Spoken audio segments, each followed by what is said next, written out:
নমস্কার, আমি বিবেক সম্মান ড্রয়িং ইভেন্টের একজন পার্টিসিপেন্ট। আমার পরিচয় অর্থাৎ আমার নাম হলো অঙ্কিতা দাস। আমি গ্রুপ সি এর ছাত্রী।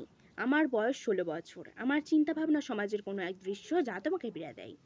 উপস্থিত সকল শ্রদ্ধেয় অতিথি, শ্রেণীর শিক্ষিকা, শিক্ষক, শিক্ষিকা, পিতা ও মাতা, অভিভাবক এবং অভিভাবিকা এবং আমার সহপাঠীবৃন্দদের যথাযোগ্য স্থানে প্রণাম জানিয়ে আমি নারীদের অসম্মানের বিরুদ্ধে কিছু কথা বা বক্তব্য আপনাদের সামনে তুলে ধরছি। আপনারা শুনুন। নারীর পরিচয়। তুমি নারী, তুমি মমতার ভাণ্ডারী, তুমি জননী, তুমি নারী। নারীর শাশ্বত এরূপ আমরা আজীবন ধরেই দেখেছি। নারীও যে রুদ্ররূপ ধারণ করে অন্যায়ের বিরুদ্ধে প্রতিবাদ করতে জানে, নিজের দক্ষতা ও যোগ্যতা দিয়ে সমাজের সম্মানজনক অবস্থানে তাদের নিজেদের জায়গা দখল করে নিতে পারে, তা এখন দেখছি বিশ্ববাসী।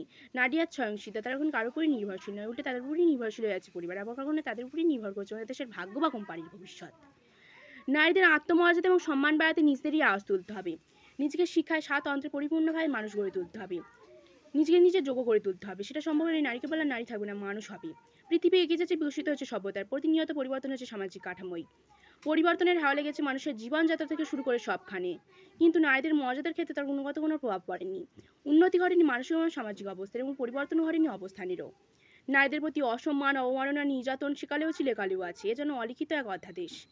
বিশ্বের মোট জনসংখ্যার প্রায় অর্ধেক এবং তার অর্থনৈতিক উন্নতিতে ব্যাপক অবদান থাকলেও নারীর প্রতি সহিংসতার মাত্র কোনো অংশেই কমেনি, বরং বেড়েছে। বিশ্বে যা কিছু সৃষ্টি ছিল কল্যাণকর, অর্ধেক তার করিয়াছে নারী, অর্ধেক তার নর। বিশ্বে যা কিছু এলোকালো পাপি তাপি বেদনা অশ্রম বাড়ি, অর্ধেক তার আনিয়াছে নর, অর্ধেক তার নারী। তাই নারীদের প্রতি সহানুভূতি নয়, সম্মান প্রদর্শন করুন। যে জাতি অর্থাৎ যে জাতি নারীদের সম্মান করতে পারে না, অর্থাৎ যে জাতি নারীদের অসম্মান করতে পারে, সে জাতির উন্নতি অসম্ভব।